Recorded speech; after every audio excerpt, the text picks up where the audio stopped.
Welcome and thank you for attending the Show Awards Fellowship.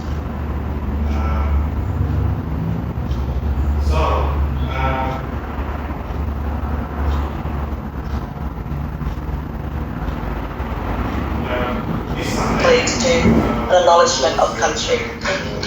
Thank you, Bon. We wish to acknowledge the Nanago people as traditional custodian of the land we are meeting on and recognize any other people or families with connection to the land of the ACT and region. We wish to acknowledge and respect the continuing culture and the contribution they make to the life of this city and this region. We would also like to acknowledge and welcome other Aboriginal and Torres Strait Islander people who might be attending today's event. Thank you, Bob. Now I hand over to Jane Chandler, Acting First Assistant Secretary. Good morning, everyone. Thank you all so much for joining us here today. We're so pleased to have so many of our industry representatives from Australia, and I also understand a few from overseas as well, joining us to learn more about the Australia Awards Fellowship Program. The Australia Awards Fellowship Program is a really key element in Australia's connections with our region and also beyond. It offers short-term opportunities for participants from the region, particularly to come to Australia for institutional links to be made and you know, those relationships and people-to-people links to be developed. So we're so pleased that you've joined us here today. We're lucky enough to have a range of representatives. I think we've got 7 different parts of the department joining us this morning from all of our thematic areas, and they will be able to answer any questions that we'll have at the end of the session from you. Please let us know what's not clear in the guidelines of the briefing that we've produced, and we're happy to kind of answer those questions during this session so that we get as much interest in this important program that we can. But once again, just thanks for making the time to join us, and we're looking forward to a really productive discussion with you all. Thank you. Thank you, Jane, for a very warm introduction. Then move over to the agenda for the industry briefing. So this session will aim to provide an overview of the Australia Awards Fellowships Round 20 program. The presentation will cover the following. We'll talk about the Australia Awards Fellowships, what they are, why we're funding it, the stakeholder presentation on the priority areas of strategic focus for fellowships. We'll provide a program overview, we'll do a wrap up and close.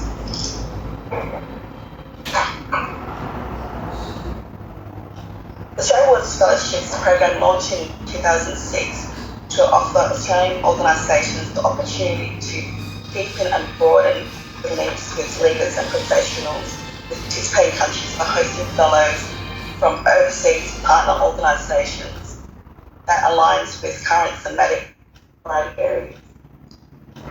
Since launching the Fellowships program, over 1,000 grants are provided to Australian host organisations to host fellows from eligible countries.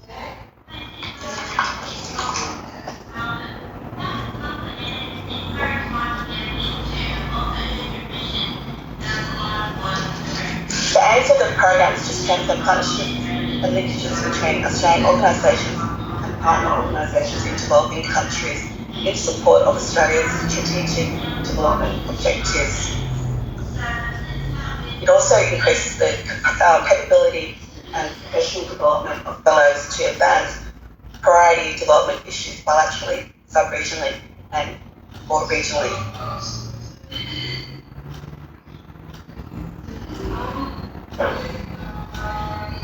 Thanks, Bob. Yeah, just as we move on to the next slide, I mean, I think I'd make the point there that this program really offers us the opportunity to target particularly mid-career professionals and build links with those. So a lot of our other programs and our scholarship programs are targeted around those people who are still studying and looking to come to Australia on scholarships to further their education. But this is really an opportunity through the fellowships to develop those professional linkages. Who can apply? So only Australian organisations can apply in round 20. Individuals and overseas organisations are ineligible to apply. I'll provide further details which we later discuss in this presentation.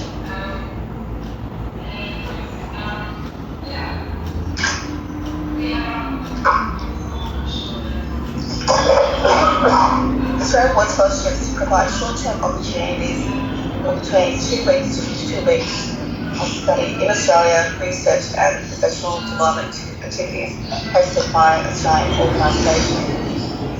Australian organisations can apply for funding to host and support a range of professional development activities that align with the priority areas. The fellowship activities may include appropriate combination of the following types of activities to achieve fellowship objectives. They include short-term study or training, professional development, networking and work experience activities. Fellows can be sourced from multiple locations as long as they are within the scope of the countries listed.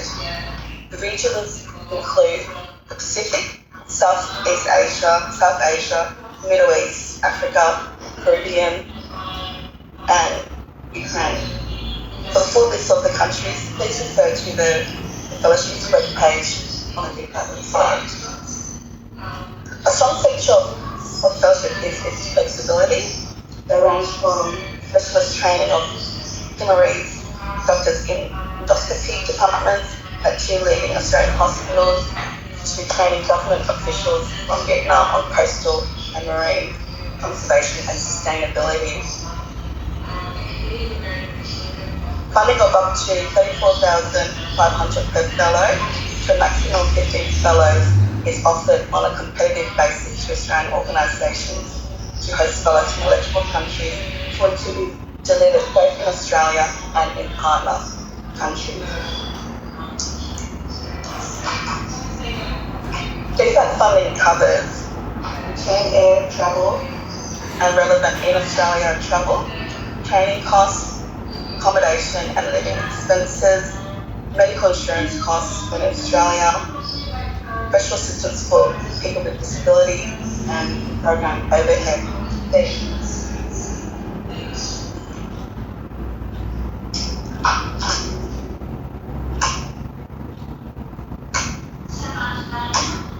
Australia Awards Fellowships Round 20, we're looking for organisations that focus on the following 6 priority areas. The priority areas will be discussed in detail in the next slide by the representatives. So first of all, we have Michael Buckley, Assistant Director from the Climate Diplomacy Coordination Section, to speak on climate change, adaptation, resilience and green energy, including chemical, mineral,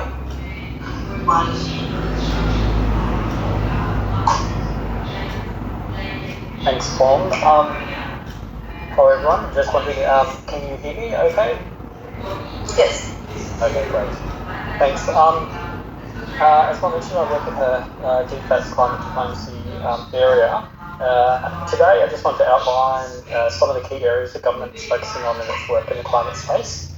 I need to start by mentioning Australia's commitments under the Paris Agreement that was legislated, of course, 43% below 2005 levels by 2030, emissions reduction commitment and net zero by 2050. And so our ambition to become a renewable energy superpower is fundamental to the government's plan of a future made in Australia, which is itself backed by $22.7 billion in funding.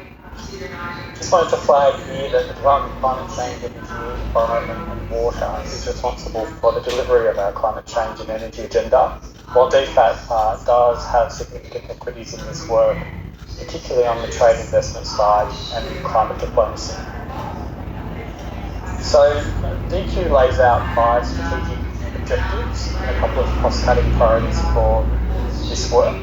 The strategic priorities, for example, are to reduce greenhouse gas emissions, to transition Australia's energy sector, create new net zero related industries and jobs, to renew our international climate leadership and drive adaptation and resilience. Cost-cutting priorities include working with First Nations communities and groups and ensuring regions and communities benefit from the transition. On adaptation, the government's helping Australians prepare for an increase in the frequency and intensity of extreme events. For example, the National Risk Assessment with the Australian Climate Service will inform a national adaptation plan, which will set the frameworks to respond to the 11 priority areas identified in the first pass of the risk assessment, which ran from July to December last year. Of importance, I suppose, the government's also committed to ensuring workers, industries and communities can take advantage of the opportunities of our net zero transformation. And to that end, the Net Zero Economy Authority has been set up to support workers in emissions-intensive sectors to access new employment and skills opportunities and to help investors and companies engage with net zero transformation opportunities. On climate science, the government funds a range of science, information and research activities to help understand and respond to climate impacts.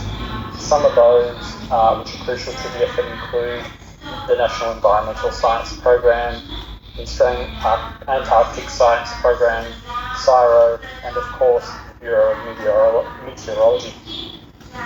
So this supports a really important aspect of building evidence base for decision making and planning, and something to be aware of when applications are being assessed. On energy transition, the basis is of course our Paris Agreement commitments and the agreement at COP last year to transition away from fossil fuels in energy systems. So to guide our transition to net zero by 2050, the government's developing a net zero plan and a 2035 emissions target, which will be informed by 6 sectoral plans covering all major sectors of the economy. These will also be informed by independent advice from the Climate Change Authority, which adds a level of transparency to the process. One of the most important effects in this area is, of course, our target of 82% renewable energy in the national electricity market by 2030. The government's committed to upgrading and modernising our energy system to reach this goal by switching to solar, wind, hydro and renewable hydrogen, combined with better energy storage and updated grids. Complementing these efforts have been reforms to the safeguard mechanism, for example, which is helping put large emitters in the mining, manufacturing, transport, oil, gas and waste sectors onto a net zero path. And given it makes up around 20% of Australia's emissions, I also need to mention here the transport sector, where the government's working to help reduce emissions, including through the Driving the Nation Fund and the introduction of a new vehicle efficiency standard, which I'm sure you're well aware of. A number of other initiatives in the energy sector which are all supporting energy transition and energy security, importantly. So without going into detail, they include, for example, the Capacity Investment Scheme, the National Energy Performance Strategy, the Future Gas Strategy, and the Energy and Climate Change Ministerial Council. Lastly, on critical minerals, we know the world's transitioning to net zero, and as it does so, the demand for critical minerals is set to increase exponentially, requiring a diverse, transparent and resilient global market.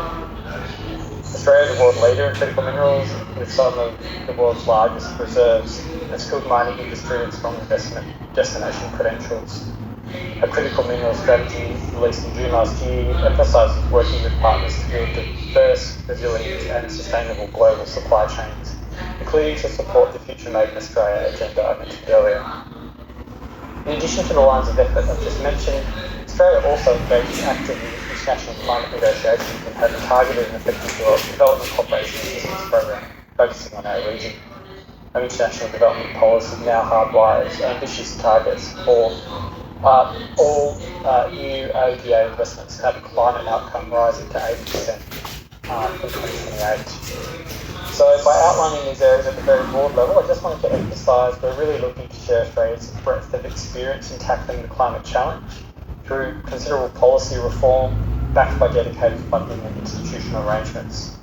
And I suppose I'd hope Australia Awards Fellows would take home a good understanding of some of our successes in these areas and indeed some of our lessons learned too. Thank you. Now hand over to Anjali Dabi, Policy Officer from the Gender Strategy, Effectiveness and Performance Unit. Over to you, Anjali. Yes, so increasingly in the gender equality, disability equity and social inclusion space, we're looking for an intersectional approach to address our priorities, and some of the priority areas that we're looking at, if you have it on your slide. So we're looking at gender equality, we're on the gender equality slide. So some of the areas that we're looking at, but these are not limited to So we're looking at gender equality, women's and girls' empowerment, and or disability equity. We're also looking at anything related to disability inclusive policy and budgeting, and also putting in place those institutional framework that are sustainable as well, and budgeting for those. We're also looking at responding to and eliminating sexual and gender-based violence, and we've moved away from elimination of violence against women, more towards the transformative aspect of addressing gender-based violence as well. Also looking at gender in terms of intersectional, addressing intersectionality, so looking at gender responsive and disability inclusive social protection, economic empowerment of women and or people with disabilities, access to finance, gender responsive businesses, equitable access to infrastructure, and also looking at the Women, Peace and Security Agenda. And increasingly what we're looking for is a contribution to these priority areas with proposed partner countries. We're also looking at complementarity with existing defense investment in those fields in the region or within that country. We also want to look at twin track approaches for more transformative aspects to achieve gender equality and disability inclusion. So we're looking at targeted actions and mainstreaming actions as well in the priority areas, and also of course looking at clear links between activities and outcomes. We're also particularly interested in the use of data and analysis to inform the application in terms of barriers faced by women or people with disabilities. Also, when we're talking about intersectionality, we're not just focusing on one element of marginalization, but looking at the interlinkages with systems of discrimination. Also interested at looking at engagement with CSOs, including organizations of people with disabilities, women's rights organizations, community-based organizations, even feminist organizations as well, and engagement with carer groups, how such relationships and those connections are maintained, and also in terms of the sustainability aspect of it, and how Gen Z considerations inform the selection processes as well. I think this gives you a pretty good idea of what we are looking for gender equality, disability, equity, and social inclusion. Thanks. Angela. I'll hand over to Crystal Miller, who's the Acting Director from the Health Strategy and Governance section for Speak on Health. Thank you so much, Bob. As you see on the screen, the health priorities are quite broad, which provides an excellent opportunity for some great applications.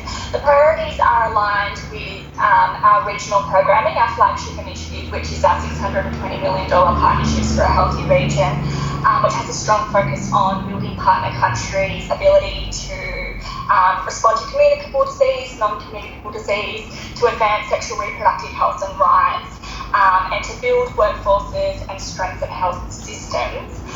So priority one, communicable disease, things that we'll be looking for is the ability to build capacity to support countries to prepare, detect and respond to infectious diseases, things like lab strengthening, disease surveillance, One Health approaches and vector control, field epi capacity building, outbreak preparedness and response, and vaccination, so quite a broad category in its own right. Non-communicable diseases, including mental health, and I think it's really important to specifically call out mental health. That's an area that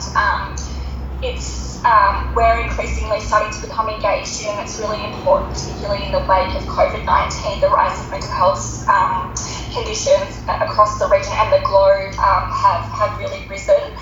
And so we'll be looking for applications that have strong approaches to build capacity in screening and early detection of non-communicable disease, strengthening policies to tackle non-communicable disease, and strengthening systems for mental health more broadly, as I just mentioned. Sexual reproductive health and rights, this is a really key policy priority for Australia. We're really keen to see countries building their policy dialogue on SRHR, expanding access for equitable access to SRHR services and family planning, strengthening supply chains to ensure access to commodities, and gender-based prevention and case management, as Angela just pointed out as well, which is really important. On health system strengthening, really strong focus on building health workforce is really key, particularly in the Pacific. We're really seeing quite a drain of workforce capacity there, so really key to see some strong applications on that front. Again, a process could look at regulatory strengthening, medical supply chain, data. I know one of the other areas mentioned the importance of data. Data is really key.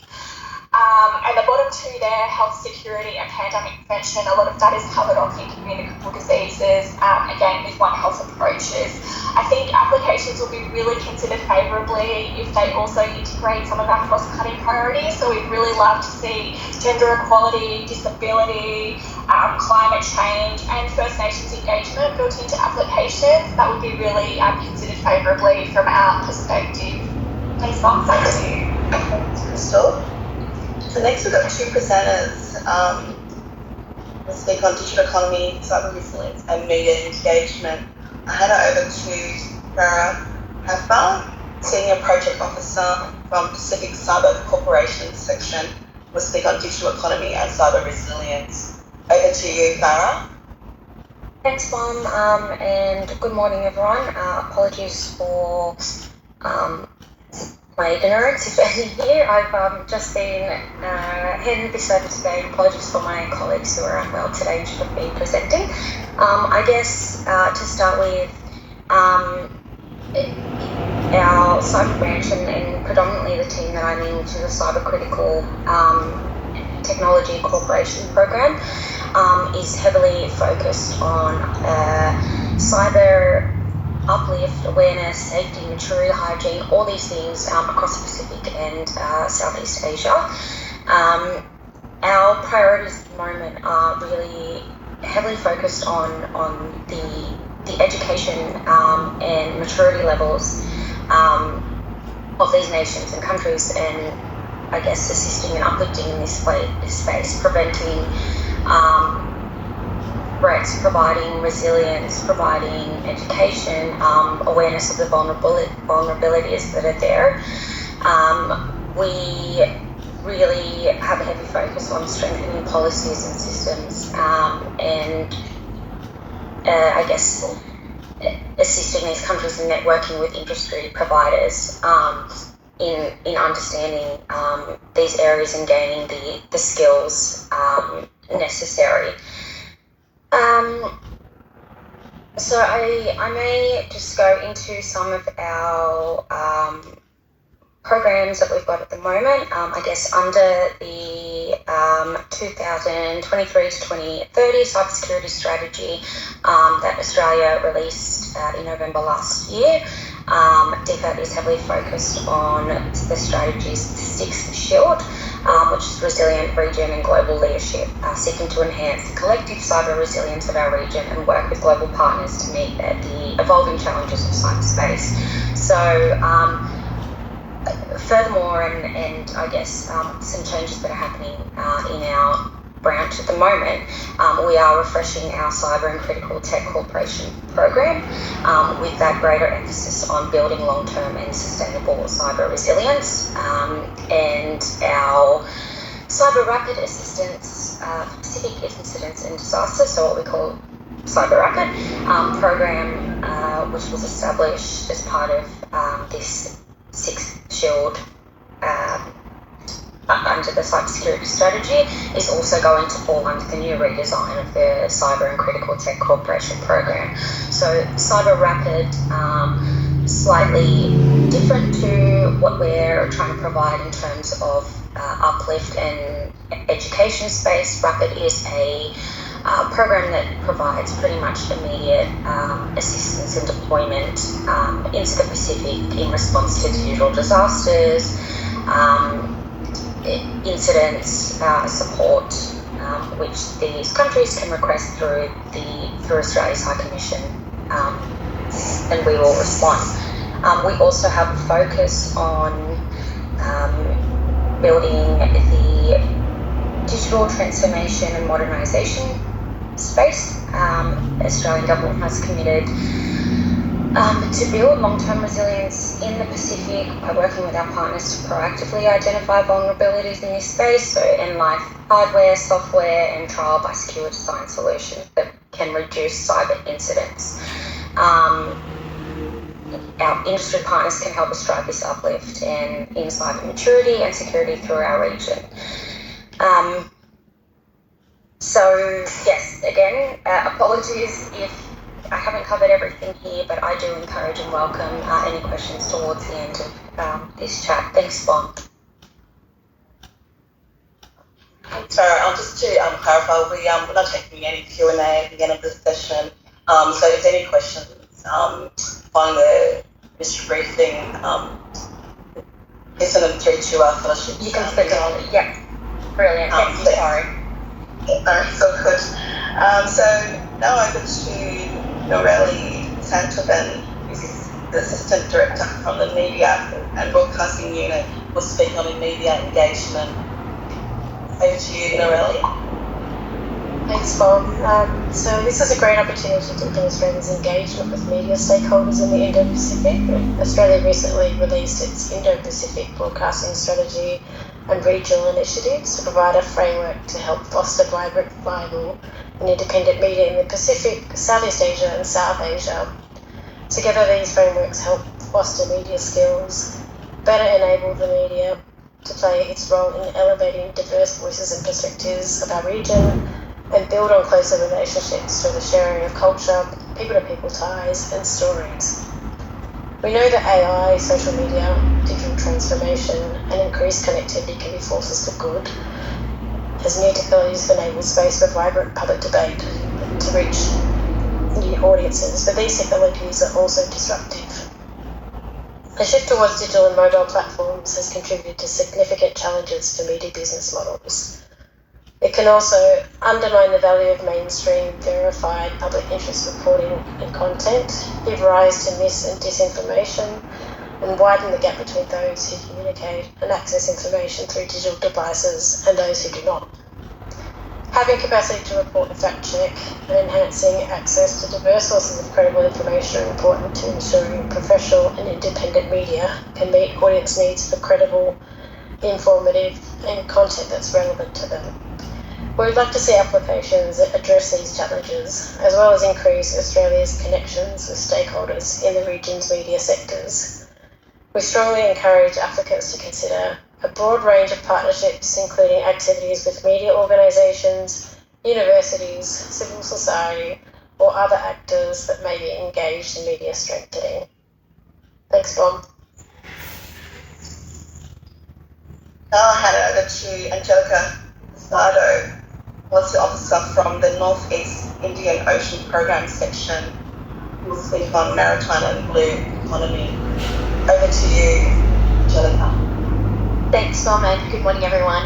Maritime security and the blue economy are increasing priorities for the Australian government. Pacific Island countries have indicated that both ocean and environment and resource and economic development are key priorities under the 2050 strategy for the blue Pacific continent. Australia provides support for these regional priorities, and on Saturday, the 21st of September, Prime Minister Albanese announced that Australia is providing $18.5 million to enhance maritime surveillance and enforcement and build regional capacity to combat illegal fishing and transnational crime in the Pacific. Earlier this year, Foreign Minister Penny Wong announced new funding to enhance maritime partnerships in Southeast Asia across maritime security and marine protection, and hosted the Indian Ocean Conference and discussed with Indian Ocean countries common interests in the security of our region, tackling climate change, the health of our environment, of our oceans, marine safety, trade and economic development. The marine and blue economy priority area is focused on maritime cooperation and development initiatives across the Pacific, Southeast Asia and the Indian Ocean regions that advance Australia and our partners' knowledge and capacity on these issues, which include, but are not limited to, blue economy initiatives, including the development of frameworks, and maritime through advancing compliance with international maritime security law, and developing our partners' maritime policies, strengthening emergency and disaster responses across maritime safety, and delivering capacity building programs and strengthening maritime and blue economy partnerships, as well as green energy maritime supply chain networks. We are interested in programs that strengthen long-term prosperity in our region, deepen maritime security partnerships, and the sustainability of our oceans, including the reduction and management of marine plastics and advancing blue economy frameworks across the regions. There is a broad scope of work that can be delivered by Australian host organisations with a diverse range of partners across the oceans in our region as well. There are opportunities to strengthen institutional links and people-to-people links in maritime and blue economy between Australia and this region, and provide scope for diverse and interesting work with a range of actors, and we warmly welcome applications under this growing priority area. Thanks, Mom. Lastly, we have Tanya Mortimer, Director from the Infrastructure Policy and Engagement section, who will speak on infrastructure and connectivity. Over to you, Tanya. Thank you, Bob, and thank you everyone for your presentations earlier. So for infrastructure, our overarching goal is to support the development of quality, resilient and sustainable infrastructure throughout the region. We're particularly focused on the Pacific, Southeast Asia and South Asia, so the regions that make up the Indo-Pacific. We take a broad view of infrastructure, so we're looking both at skills that contribute to development of specific infrastructure projects, but also the systems that surround infrastructure. So that includes things like quality standards and sustainable infrastructure financing. When potential partners are considering their projects, we're looking for applications that deliver long-term benefits, support countries in our region to avoid unsustainable debt burden. We're really focused on activities that will improve the ability of infrastructure investment to support economic growth, local jobs, and those that help countries build social and economic resilience. In considering the types of activities that we'd like to fund under this infrastructure window, and we do have some dedicated infrastructure funding set aside to ensure that we are targeting, or that we are picking up enough infrastructure projects this year, we're looking for proposals that are really responsive to the development needs of Indo-Pacific developing countries, those that strengthen the partnerships that already exist between Australian organisations and those in the region, those that are aligned with the policy priorities of the country. So you could look at things like ASEAN's connectivity priorities, as well as in the Pacific, there's the Pacific Quality Infrastructure Principles, which are an articulation of what the Pacific prioritises in infrastructure, and it includes things like quality, climate change resilience, as well as local content, so ensuring local businesses are able to deliver components of infrastructure. We are open to both public and private sector participants in the fellowships, and we'd be particularly pleased if applications reflected other Australian development assistance programs, so that we're not at risk of duplicating work that's already underway.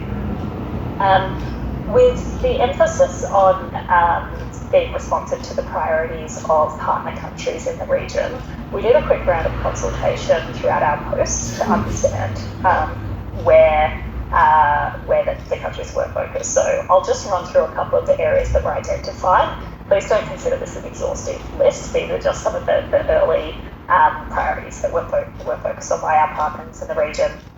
So in South Asia, countries were identifying areas like clean energy, as well as the management of public-private partnerships, procurement, ports and logistics, and public policy and project management. In Southeast Asia, the focus was around telecommunications infrastructure, clean energy, transport, which includes ports, airports, roads, even rail in some instances, so air and sea, as well as ground transport, water sanitation, disaster resilience, PPPs again, as well as procurement. So procurement of infrastructure projects is one of the fundamental skill sets that can determine the success or otherwise of an infrastructure project. submarine cables, logistics, as well as project management. Applicants could consider also targeting the broad skill sets that are fundamental to good infrastructure management, as well as specific infrastructure sectors. And you'll see on the slides there's a few of those listed there, but we'll make sure that the version circulated afterwards includes a few updated points as well. And then in the Pacific, the areas identified by our Pacific posts were areas like telecommunications and digital development, clean energy, EPP's procurement again, which are just some of those fundamental skill sets that are essential to quality infrastructure in the region, ports, aviation, disaster resilience, and energy transitions, of course. I'll pause there and just really keen to ensure we do get a wide breadth of quality applications this year, so do feel free to reach out through the fellowship's mailbox if you have specific questions on infrastructure or would like to discuss specific proposals in the lead up. We're just very keen to make sure that we're contributing to the skills and the capabilities in the region to deliver more and better high quality, sustainable and resilient infrastructure. Thanks, Bob. Hello to Jade. Yeah, just to quickly say thanks to all of our thematic areas. I think that definitely will give our representatives from industry a really good understanding of the huge scope that this program is able to work within. There are just an overwhelming number of particular areas that you're able to kind of focus on. And in applications, we'd also really be encouraging organisations to think about how they can maximise the benefits of the programs that they're designing, how they're thinking through public diplomacy and communications that will come out of these engagements, how we're thinking about linking them, back to the department or to ministers and so on. So I think, there's a lot of potential here, and really thanks to the DFAT colleagues for sharing those insights. Thanks, Bob.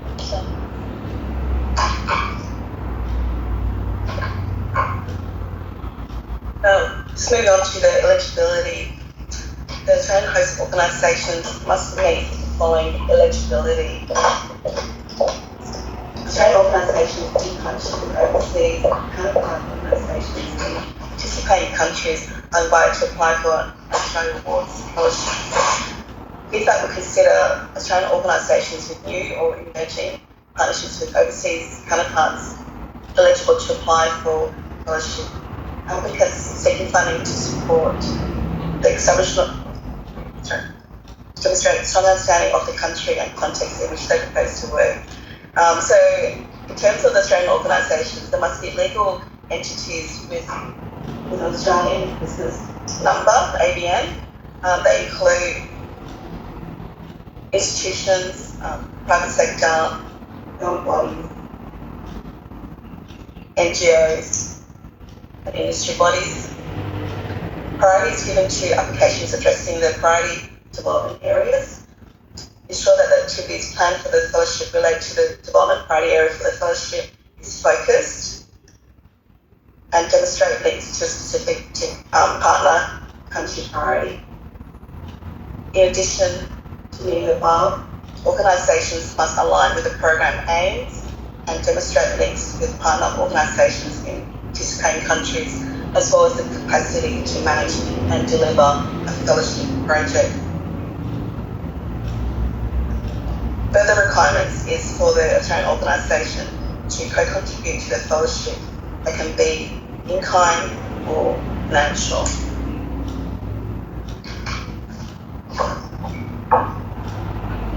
Now I'll hand it over to Hassan Saeed, Senior Program Officer who works in my team. Over to you, Hassan.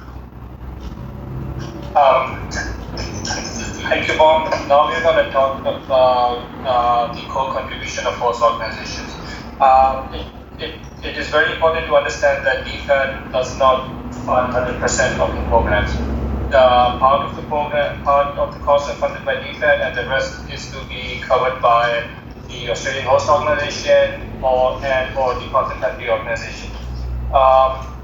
on the screen you will see the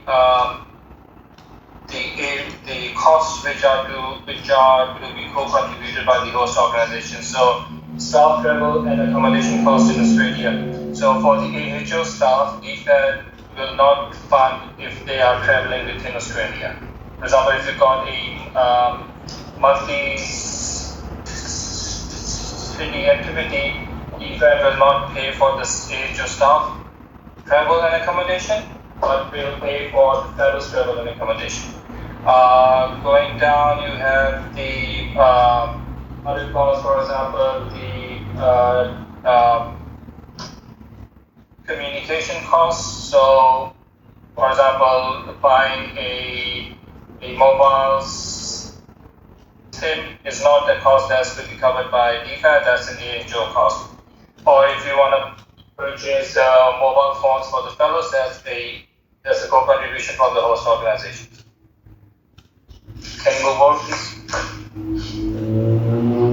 So, moving on to the round 20 key dates. So, the round was open on September 2. It's going to close on 13th October at 11:59 p.m. Australian Eastern Daylight Time. The successful or the unsuccessful Australian organizations will be notified from May 2025. Program start date, i.e. the date when the actual program can commence, is from the 1st of October 2025, and all programs must end by the 29th of March 2027. No activity should be programmed after the 29th of March 2027. Moving on to the responsibilities of the Australian Award Scholarships Secretariat, which is us. So we basically, our primary responsibility is to make sure that the program starts and finishes within time and on budget. That's our primary responsibility. In order to do so, we do a lot of things that you can see on the screen. So we do the shortlisting and assessment of applications. We prepare the briefings for the selection panel. We develop the funding agreements. We issue the letter of offers to the fellows. The fundings, we issue the funding, we disperse the fundings, and we monitor and report on the program performance during implementation. And we also approve all the external media releases. So any external media releases by the AHOs, for example, print media, electronic media releases, or the social media releases, they have to come to us for approval before they can be published.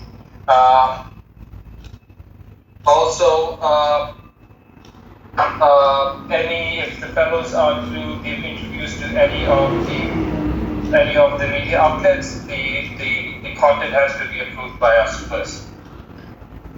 Next one, please.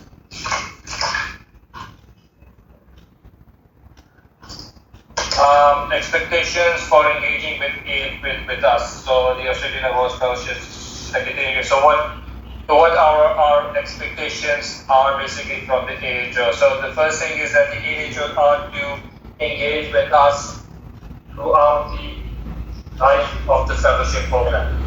So that's from the beginning till the end, and sometimes even after. At the completion of the fellowship, fellows will become part of the prestigious Australia Awards alumni network. These are primarily looked after by the Australian missions overseas. Then we move on to the funding agreement. So any changes in the funding agreement, like an addition of a new fellow, or you think you haven't budgeted for a particular aspect.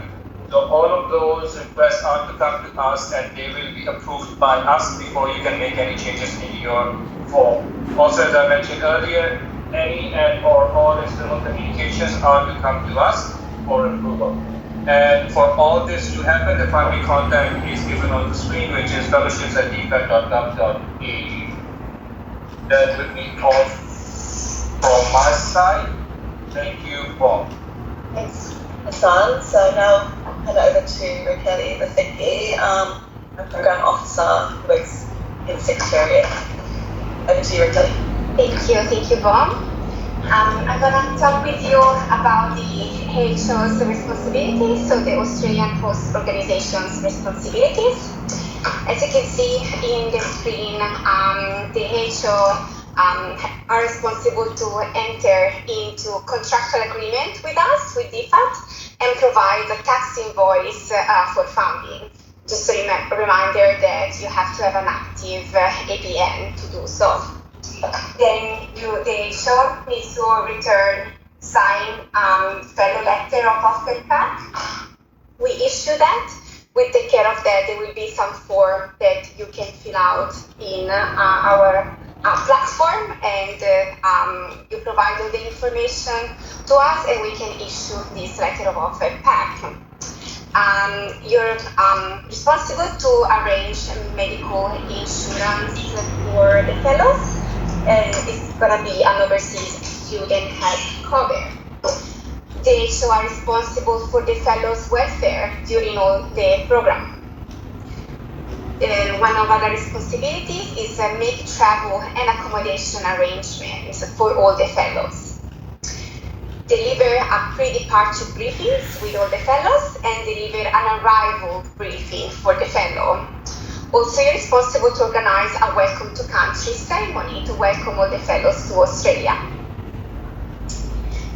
In Australia, management of all fellowship activities and deliver a departure briefing as well before leaving Australia. Then once the fellows go back to their home country, you're responsible to deliver activities in the partner country. Also, you have to ensure that all the fellows submit the fellows completion surveys. There are two surveys that each fellow needs to complete independently, and one is the in Australia activities survey, and the other one is in partner country activities survey. You need also to submit the activity completion report, where you can describe how the program went, and you can finalize the name of, you can confirm who attended and which activities have been done. And also there will be a financial acquittal statement to fill out. And once this is completed, it's gonna be assessed by us, and once approved, we're gonna ask you to return any unspent funds, if applicable, to us. And DFAT doesn't issue an invoice because this is just a return of funds. They're being provided at the beginning. Thank you. I'll pass it to.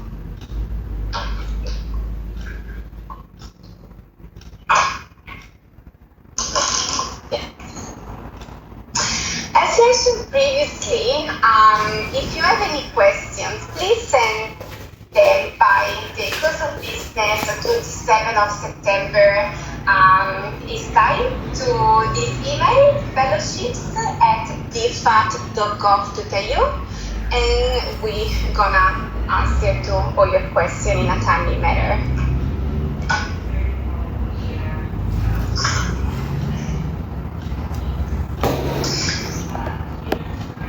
Further information, all the resources regarding the Australian Awards Fellowships Program can be found on the DFAT website under the Australian Awards Fellowship page. Please have a look at the link below.